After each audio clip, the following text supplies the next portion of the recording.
వర్కర్ల సమస్యలు వెంటనే ఆశా వర్కర్ల సమస్యలు వెంటనే ఇవ్వాలి. ఆశా వర్కర్లకు ఫిక్స్డ్ వేతనం, ఆశా వర్కర్ల ఫిక్స్డ్ వేతనం, ఆశా వర్కర్ల ఫిక్స్డ్ వేతనం, ప్రమాద బీమా సౌకర్యం, ప్రమాద బీమా సౌకర్యం, ప్రమాద బీమా సౌకర్యం, retirement benefits, retirement benefits, money భారం, మనీ భారం, మనీ భారం, ఆశా వర్కర్ల ఐక్యత, ఆశా వర్కర్ల ఐక్యత. కలెక్టర్ పోయిన విషయాన్ని మనం చెప్తాం. దగ్గర రారా సిగ్నల్ పని దగ్గర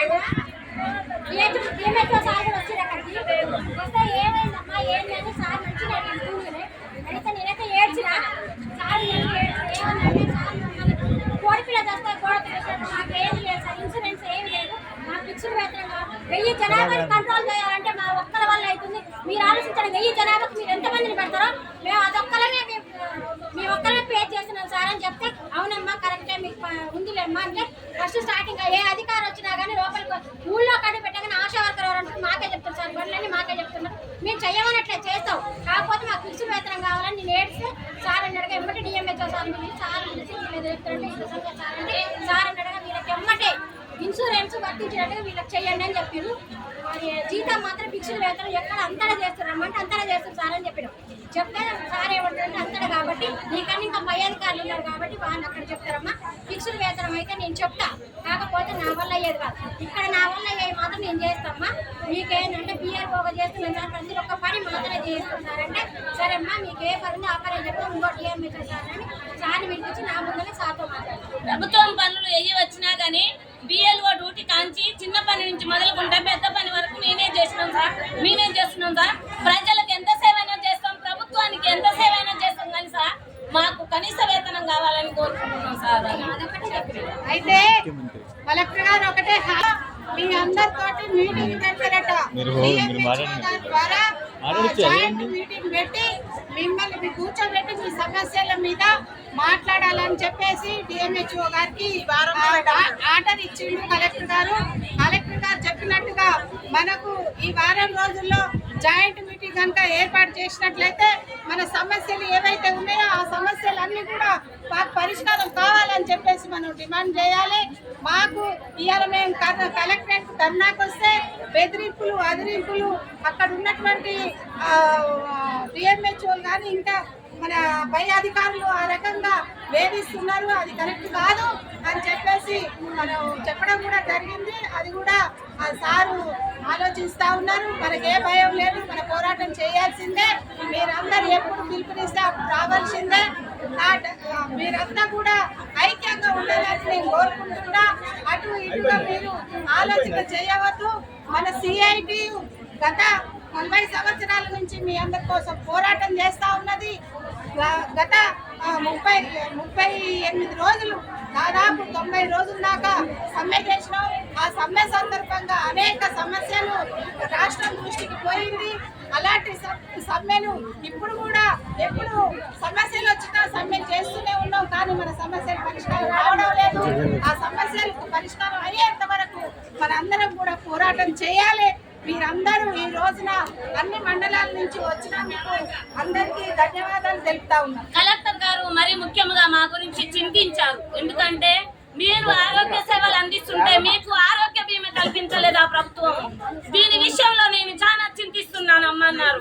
మమ్మల్ని గుర్తించారు. అదే రకంగా మా సీఎం ముఖ్యమంత్రి రేవంత్ రెడ్డి గారు మమ్మల్ని కూడా గుర్తించి మాకు అన్ని విధాల మేము వాళ్ళ అక్క చెల్లెళ్ళమని మాకు 50 లక్షలు రిటైర్మెంట్ ఇన్సూరెన్స్ కల్పించాలని కోరుకుంటూ మా ఆశాల తల శిరసు వంచి అందరికీ నమస్కారం చేస్తూ మరి ముఖ్యమంత్రి గారికి శిరసు వంచి నమస్కారం చేస్తూ కరోనా టైంలో చెప్పిన 50 లక్షల ఇన్సూరెన్స్ ఇప్పుడు మాకు వర్తించాలి. మేమేం అడగట్లే, 50 లక్షల ఇన్సూరెన్స్ అప్పటి నుంచి అదే కాబట్టి అదే.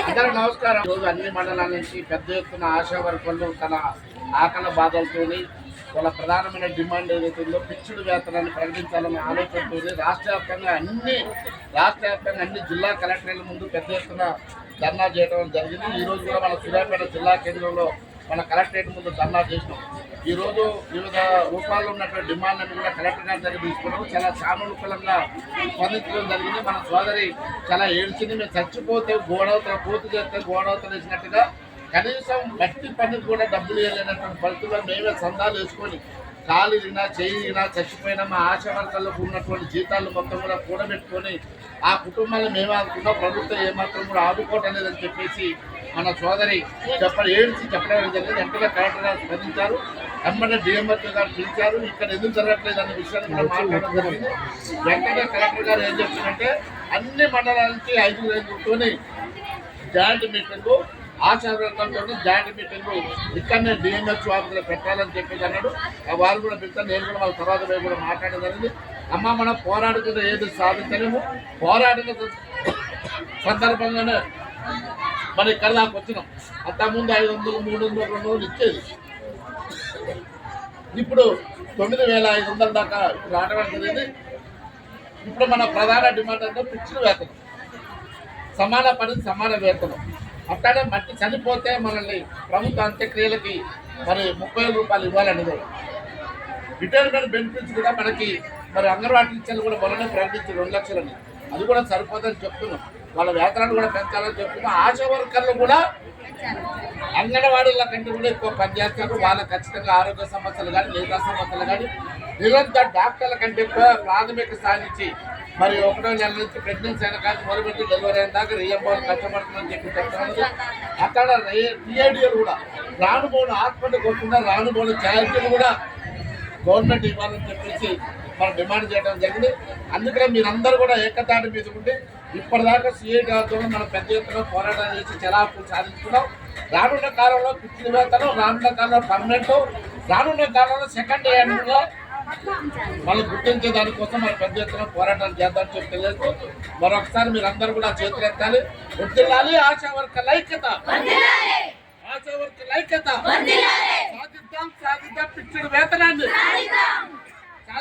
సాధిద్దాం ఫిక్స్డ్ వేతనాన్ని, రిటైర్మెంట్ బెనిఫిట్స్ ని, 50 లక్షల జీవిత బీమాని, 50 లక్షల జీవిత బీమాని. వర్ధిల్లాలి ఆశా వర్కర్ల ఐక్యత. జిందాబాద్ జిందాబాద్ జిందాబాద్ జిందాబాద్. ఇచ్చేటటువంటి డేట్లు మీకు అందరు కూడా వాట్సాప్ గ్రూప్ లో పెడతాం. ప్రతి మండలానికి 5 తగ్గకుండా ఖచ్చితంగా కలెక్టరేట్ కి రావాలి. డిఎంఎస్ ఆఫీసులో మీటింగ్ పెడతాం.